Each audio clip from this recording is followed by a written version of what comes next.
Memasuki bulan Agustus pasti tidak bisa lepas dari peringatan Hari Kemerdekaan Republik Indonesia. Selain bertujuan untuk mengingat kembali perjuangan pahlawan bangsa ini dalam melawan penjajah, memperingati Hari Kemerdekaan juga sebagai rasa syukur kepada Tuhan Yang Maha Esa atas kebebasan dan lepasnya bangsa ini dari penjajahan.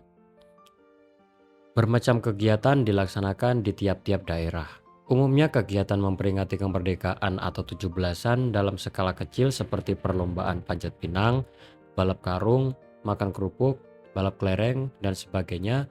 Sedangkan skala besar seperti gerak jalan dan karnaval. Nah, di sini aku mau membahas lebih spesifik soal karnaval zaman sekarang. Soalnya jujur aja, aku tuh resah banget sama karnaval zaman sekarang yang udah ninggalin nilai budaya dan tradisi kita, terutama di daerah-daerah atau kota-kota kecil. Ya, walaupun bulan Agustus udah lewat, tapi euforianya masih kerasa. Jadi nggak ada salahnya kalau pembahasan ini udah di luar bulan Agustus. Karnaval jadi ajang pertunjukan hasil kreativitas masyarakat. Karnaval yang tiap tahun diadakan oleh masing-masing daerah adalah sebagai bentuk perayaan memperingati Hari Kemerdekaan Indonesia.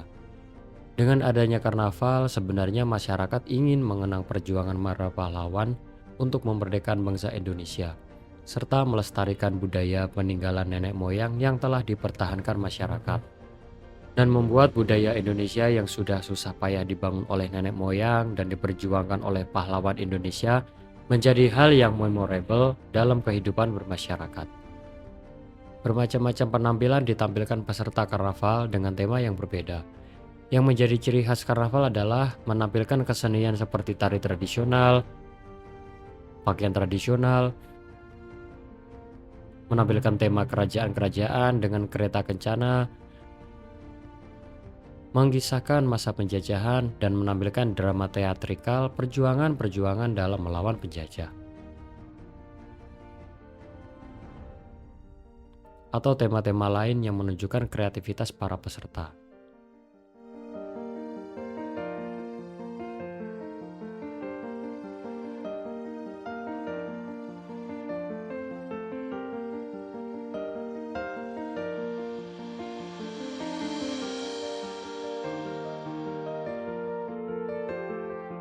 Tapi beberapa tahun belakangan, penampilan seperti itu sudah jarang ditemui dalam karnaval di beberapa daerah dan semakin membawa atmosfer yang berbeda dengan karnaval zaman dulu. Memang masih ada peserta dengan membawa tema-tema budaya, tapi itu pun dari instansi pemerintah atau sekolah-sekolah formal.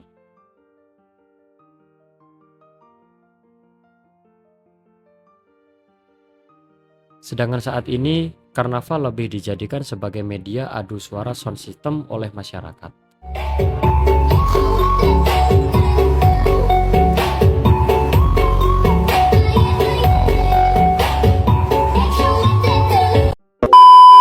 Karnaval yang dulu selalu memutar lagu-lagu tradisional atau lagu-lagu daerah sebagai pengiring, dengan masuknya tren sound system pada event karnaval, masyarakat lebih suka menggunakan EDM atau Electronic Dance Music, atau biasa disebut musik DJ atau jedak-jeduk yang ngetren di TikTok, di mana mereka hanya berjoget mengikuti sound system yang dibawa truk.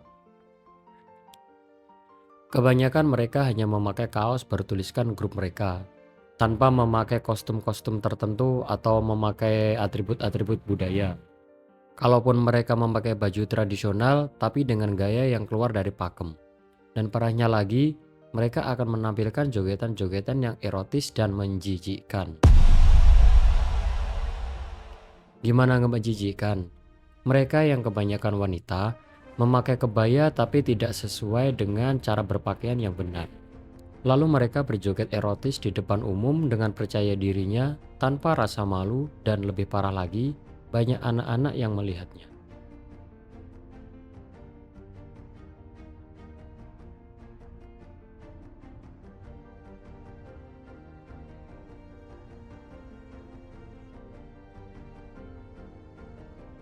Delok ento, akeh sing delok sing komen, karnaval saiki modele kok gak koyo mbiyen. Tema-temanya itu tema-tema perjuangan. Lah iya lho. Lah nanti saiki karnaval ki modele temanya itu adalah Elsing lonte ning dalan. Pupule dipamerke, susu dipamerke, nggih kebaya belekane tekan dhuwur.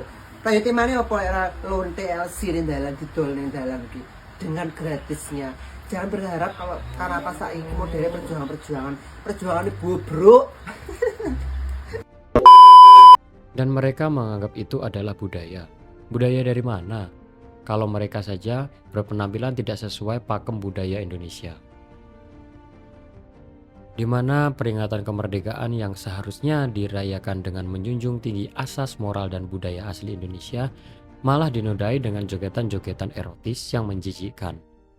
Harusnya pemerintah daerah atau panitia penyelenggara membuat regulasi soal cara berpenampilan dan cara mengekspresikan diri agar tetap sesuai dengan kultur kita. Selain itu, hal yang tidak disukai masyarakat adalah dampak dari sound system yang menghasilkan suara menggelegar. Dampaknya adalah dapat merusak sebagian rumah warga, seperti genteng berjatuhan dan kaca jendela yang pecah. Bahkan sampai di level pembongkaran jembatan karena truk yang membawa sound system gak bisa lewat. Apalagi kalau ada lansia dan bayi, apa nggak kasihan? Tapi meskipun begitu, orang-orang yang suka dengan sound system dan joget-joget semacam itu akan beranggapan itu semua hal yang bagus, keren, dan kekinian. Mereka seperti tidak terima kalau ada orang yang mengkritiknya. Mereka akan marah dan mencari pembenaran atas apa yang mereka sukai. Mereka nggak sadar kalau nggak semua orang akan suka dengan hal yang mereka sukai.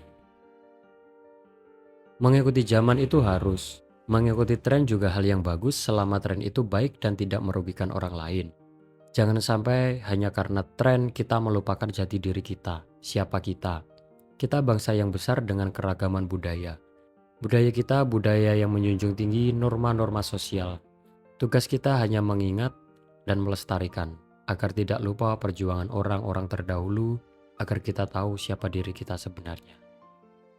Sekian untuk pembahasan singkat kali ini. Terima kasih sudah menyimak. Jangan lupa subscribe kalau kalian suka dengan channel ini.